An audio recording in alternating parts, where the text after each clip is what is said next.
Okay, so let's dive into this. It's kind of amazing, right? A whole civilization thriving for ages, building these really impressive cities, and all of it totally without electricity. Yeah, it really makes you stop and think. We're talking over 4,000 years ago.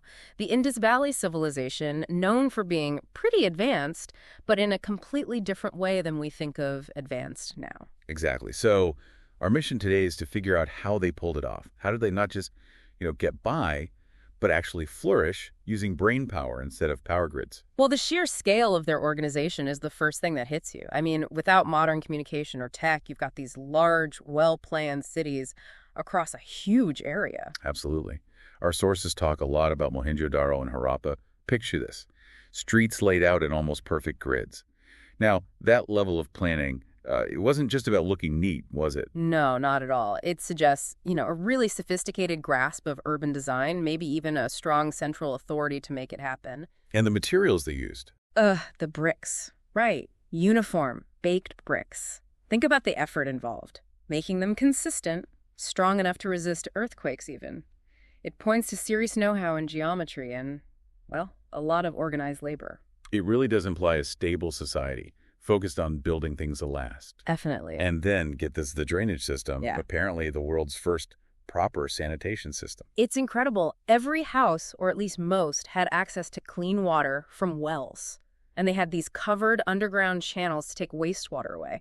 That's a huge deal for public health. It suggests hygiene was a major priority for them, Yeah. way beyond just basic survival. Precisely. And those public baths you read about, they weren't just for getting clean, probably. It could have been for social gatherings, religious rituals, maybe. Shay's cleanliness was embedded in the culture.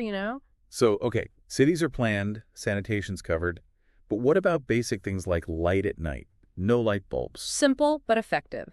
Terracotta lamps. Basically small clay bowls filled with oil and a wick. Right, and for cooking, good old fire clay ovens. But their house design was clever, too. Lots of homes had central courtyards, windows placed just right to maximize sunlight during the day and also get air flowing through. Natural light and natural cooling. Pretty smart. Minimizing the need for artificial light or, well, ancient air conditioning, I guess. Exactly. It's working with the environment, not fighting it.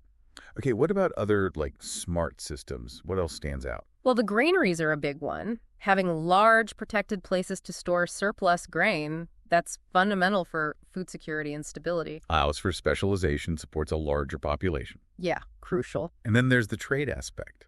Standardized weights and measures found across different sites.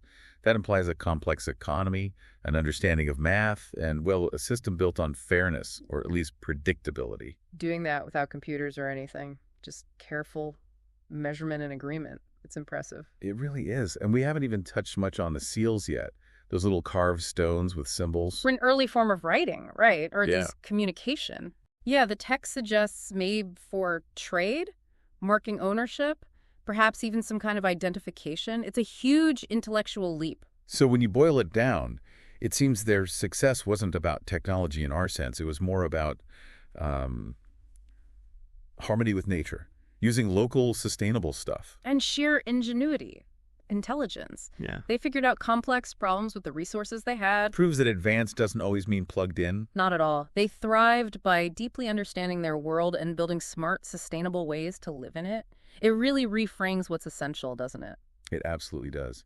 Maybe next time there's a power outage, we should think about the Indus Valley folks. Yeah. Makes you wonder, though, what else did they figure out? What other smart systems might still be buried, waiting for us to find? What other ancient ingenuity are we missing?